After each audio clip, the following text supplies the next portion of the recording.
Madam. Madam Ivan. Hi guys! Welcome back to my channel. So for today video, ayan, nakatapos na natin maligo pero hindi pa tayo nag-walking anong oras na alas 8:57 na ng gabi. So, lately, medyo pangit talaga yung tulog ko. Putol-putol ka, makakatulog ako ng 4 hours, and then magigising ako, parang ilang oras ulit bago ako makatulog ng another 4 hours. So parang pagod pa rin ako kahit naka 8 hours naman ako, no? Hindi ko alam kung bakit putol yung tulog ko. Siguro gawa ng medyo napaparaning din naman ako very late sa mga nangyayari sa mundo. Nagbabasa tayo ng mga balita, ng mga nangyayari. Although, yeah, okay naman kasi nakapag-ground na naman na ako, nakapag-stock na ako ng bigas. Although, pili ko paubot na yung laman ng tangke ng gas ko. So, paano magluluto? Hindi, ano na ako kanila dito. Meron na akong isang na-reserve na LPG. So, yeah. Hindi ko na alam kung bakit nga ganito yung tulog ko. Medyo putol-putol ka. Although kanina, nakarang araw kasi, medyo mga nakarang araw, medyo inaano ko pa yung init. Sabi ko, ay, kaya ko yung init. So, yung kanina talaga, sabi ko, hindi. Magbubukas tayo ng aircon. Ba't tayo magtitipid masyado? Baka ma-hospital naman tayo. Doon naman tayo mag-aircon sa hospital. Huwag naman. Kaya sabi ko, hindi bubukas na natin yung aircon. Paya-paya pa ang tulog ko. Kung ka-arte ako, akala mo laking aircon talaga. Hindi naman ako lumaki ng may aircon kami. Nakapag-aircon lang naman ako nung work na ako. Pero ilang mama, ilang papa, hindi naman yung ilang aircon. Wala rin naman ilang aircon nung kabataan nila. So, bakit ba ako nag-i-inarte ng aircon? Hindi, siguro nag-iba talaga yung panahon ngayon. Parang sobrang init, di ba? Kanina ang init talaga, kaya sabi ko hindi mag-aircon na ako. So, kagaya ng nababasa nyo sa title, may nag-comment kasi kagabi sa last vlog ko. So, kagabi may vlog ako, may nag-comment dito, si LE13.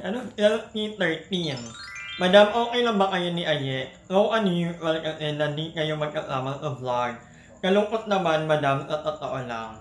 Actually, okay lang ba kami? Super okay po kami ni Aye. Hindi po kami magkaaway, hindi kami magkagalit. We're very okay. It's just that, pagdating sa vlog, lately kasi, alam niyo naman ako ay, di ba nga, nag-everyday upload ako.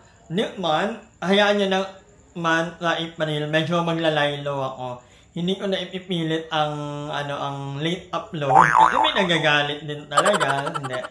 So, medyo magpapahinga ako ng month. Ngayon lang tinutodo ko para lang maano ko na kaya ko ng buong March na may upload ako. So, yeah, pagdating sa upload, ayoko alam niyo naman ay sarili niyang channel walang upload.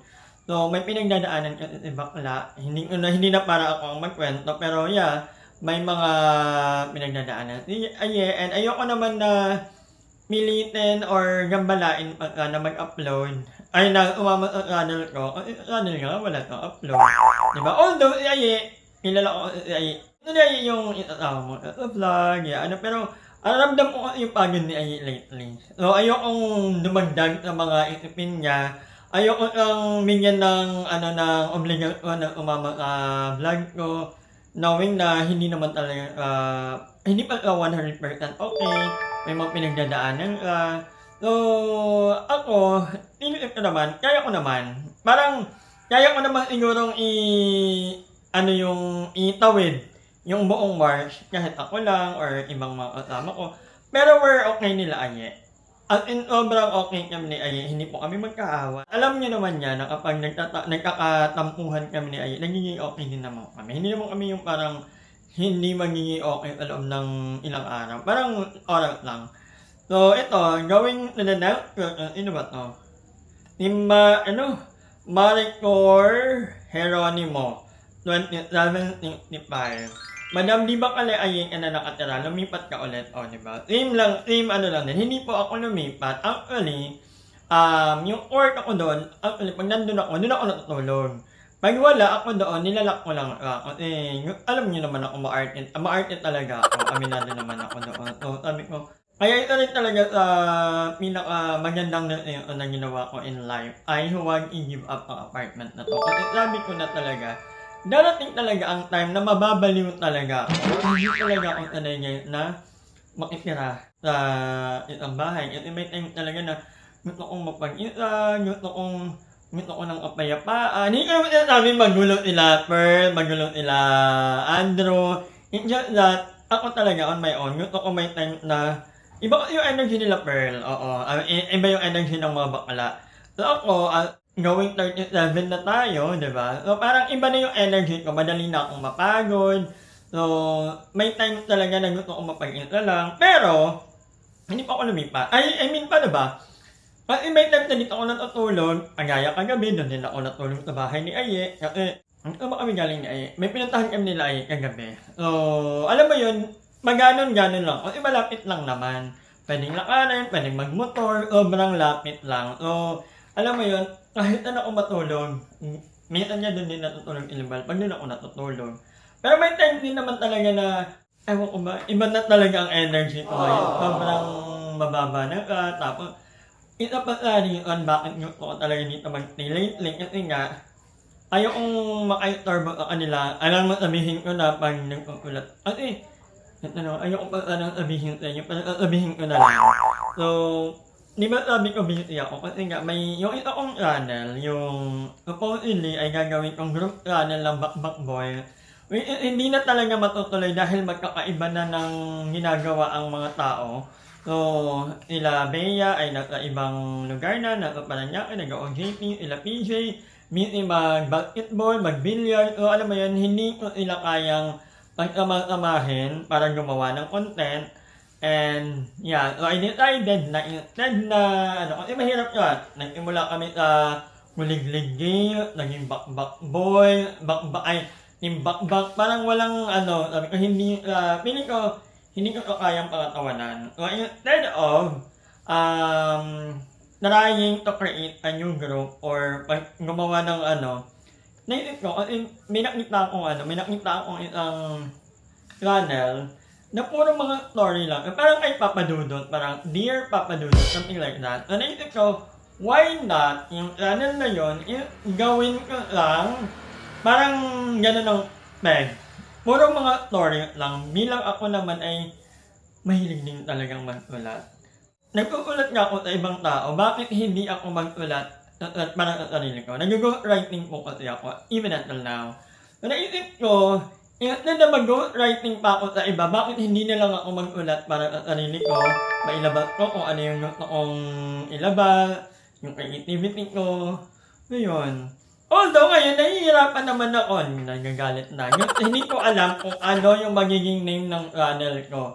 Nagpatulong na ako kay ChatGPT pero hindi pa rin ako makapag-decide. Tutulungan nyo kung ano ang magandang title ng aking channel. So, ayoko pati ayokong mag-focus sa isang genre lang. Ayoko yung puro erotic lang, puro horror. Gusto ko halo-halo. Gusto ko na siya magkaroon ng letter sender galing sa inyo, di ba? Malay nyo may mga story kayo na gusto nyong ikwento sa mundo. Although, kung ayaw nyo makilala, pwede naman natin lagyan ng code name or anything. So, yun yung isa sa pinakagusto talagang gawin lately. And hindi ko ito kayang gawin kapag sobrang daming tao na hindi ko naman pwede, huwag yung maingay, nag-iisip ako, ganyan-ganyan, di ba? Kaya rin ako mostly talaga nag-walking. Actually, mag-walking pa ako maya-maya. Kasi pag nag-walking ako, doon din ako nag-brainstorming. I don't know if ako lang to, pero ganito talaga ang creative process ko. Hindi ako pwede sa maraming tao, hindi ako pwede yung maingay, magulo, o kailangan organize lahat. Kaya nga, gusto ko talaga ang gawin na. Gusto ko ang gawing ama. Yan yung pag hindi ko ito natuloy ngayong March, pakibalik na po ako. Ibalik na po ako. Puro ka lang salita, madam. Yan.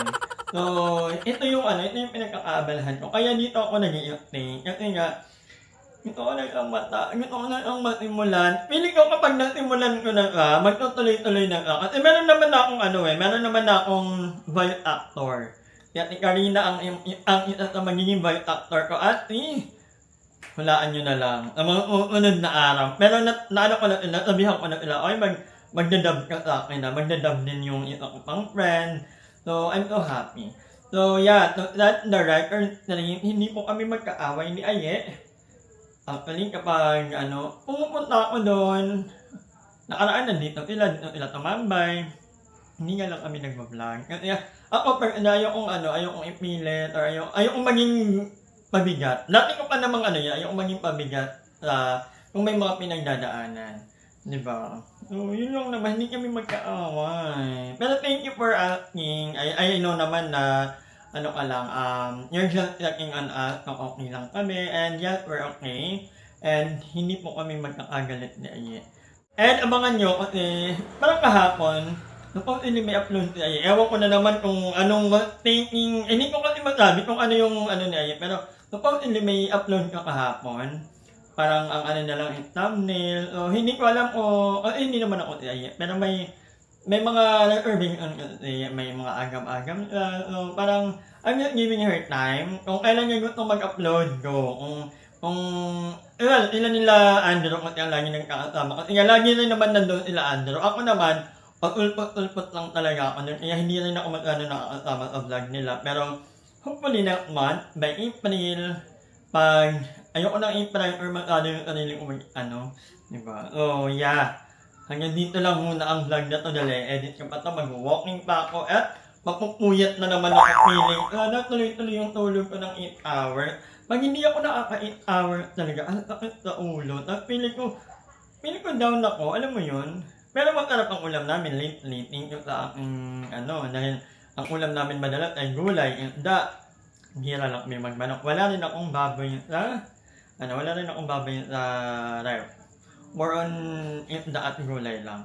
So anyway, hanggang dito lang muna ang vlog na to. Maraming salamat sa panonood and yeah, I'll see you on my now vlog. Hi! Maraming salamat sa panonood ng video na to. At kung natuwa ka, please don't forget to like and share this video. Mag-subscribe na rin kayo para bongga na. Yun lang.